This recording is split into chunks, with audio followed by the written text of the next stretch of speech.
he did it. One of the homeschooling Olympian moms asked if our 17-year-old would record his speech and share it with the group.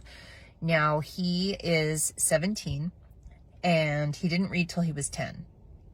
And yet he just delivered this speech for a college level public speaking class that he hit the ball out of the park.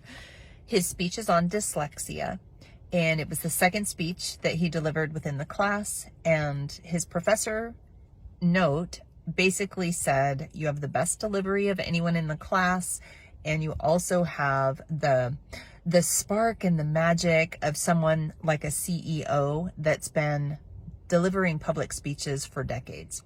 So he agreed to allow me to record him again. He toned it down just a little bit, so I will have you know I've seen him do it even bigger than what he does for the video, but he still did an amazing job.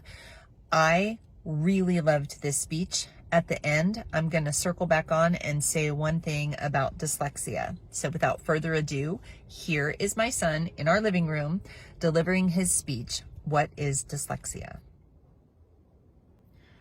Being dyslexic, ADHD, and my last name being Sayler, I was half convinced that I was a demigod.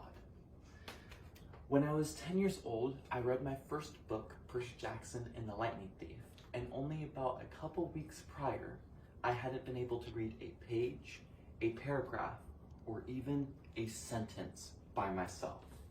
And this was because I was dealing with crippling dyslexia that was making it almost impossible for me to read.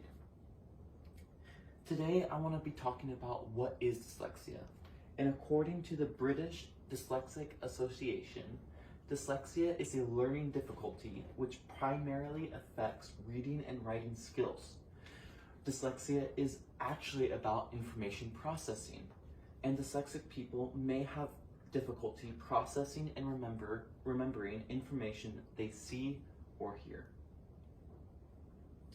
And also, according to the Yale Center for Dyslexia and Creativity, dyslexia represents 85% of all learning disabilities, and it affects over 20% of the global population.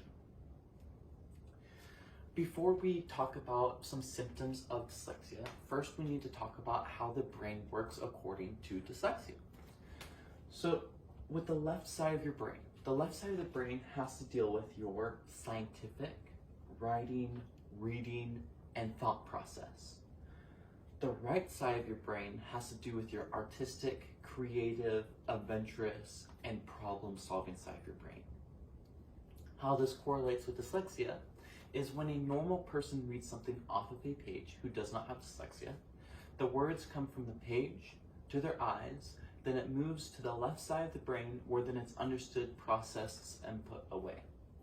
When a dyslexic reads something off of a page, the words go from the page to their eyes, takes a detour to the right side of their brain, kind of sticks around there for a little bit, and then eventually heads over to the left side of the brain where then it's eventually understood. And that's in that detour is where most of the symptoms come into play. So just to give you guys an idea of the topics that we'll be talking about today, we will talk about the symptoms, what causes dyslexia, some famous dyslexics, and how to cope with dyslexia. Now, what are the symptoms? Now, the first symptom is what I call the tornado. It's what most people think of when they think of dyslexia. And I want to warn anyone who might be sensitive to moving words or moving images. There's going to be 4 slides here that there's going to be a lot of movement. So if you have to look away, no worries, look away.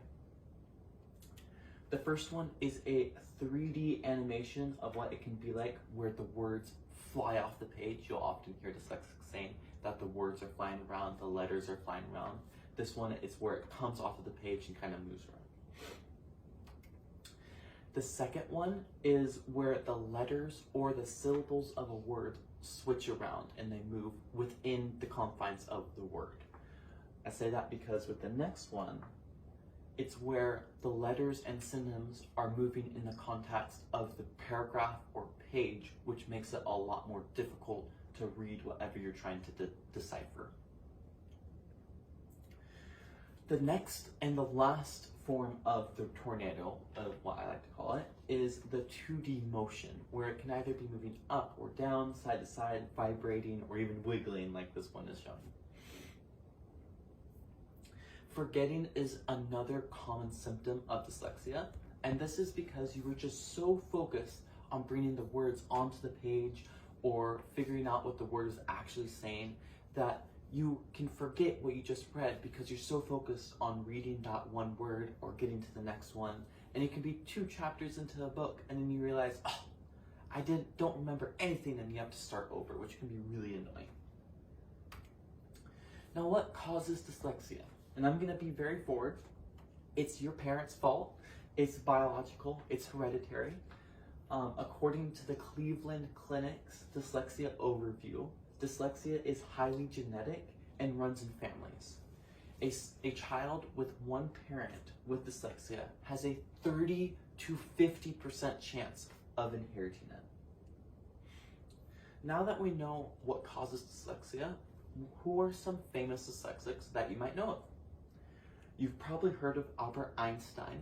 I don't know how he did that level of math. All props to him with dyslexia. That would be insane. Steven Spielberg, a famous director. Tom Cruise. Leonardo da Vinci. And all our favorite actor, Keanu Reeves. Now that we've shown some examples of famous dyslexics, how can you cope with dyslexia? I have 2 methods that I use on a regular basis. The first one is audiobooks. Now, this is a way to get around dyslexia if you're having a really hard time and it's just too bad to read anything. You can listen to an audiobook of your textbook, of your schoolwork. You can use a text-to-speech generator, which are easy, and there's a couple free ones online where you can copy and paste whatever you need read to you. And what I do with this is either I just listen to it or I read along with the words, which helps normally condense the words back onto the page and makes it a lot easier to read. The next one is to use a colored overlay. Now, because dyslexics, when they read a word, it goes to the right side of their brain. The right side of the brain is the creative, artistic side. So it tries to give an image to that word, and that presents itself as colors onto the page, and those colors move around and can be very annoying.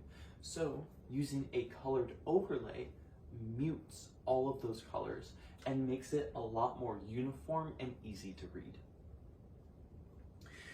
Today, I hope you learned a little bit more about dyslexia, its different symptoms, the cause of dyslexia, some famous dyslexics, and how to cope with dyslexia. Thank you. Not bad for a dyslexic that didn't read till he was 10.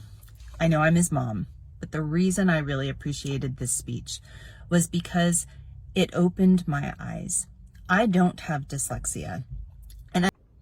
Not bad for a dyslexic that didn't read till he was 10. I know I'm his mom, but the reason I really appreciated this speech was because it opened my eyes. I don't have dyslexia. And as I was listening to him practice his speech, I was hearing all the facts about dyslexics and falling into and leaning into the humor as he was perfecting his performance.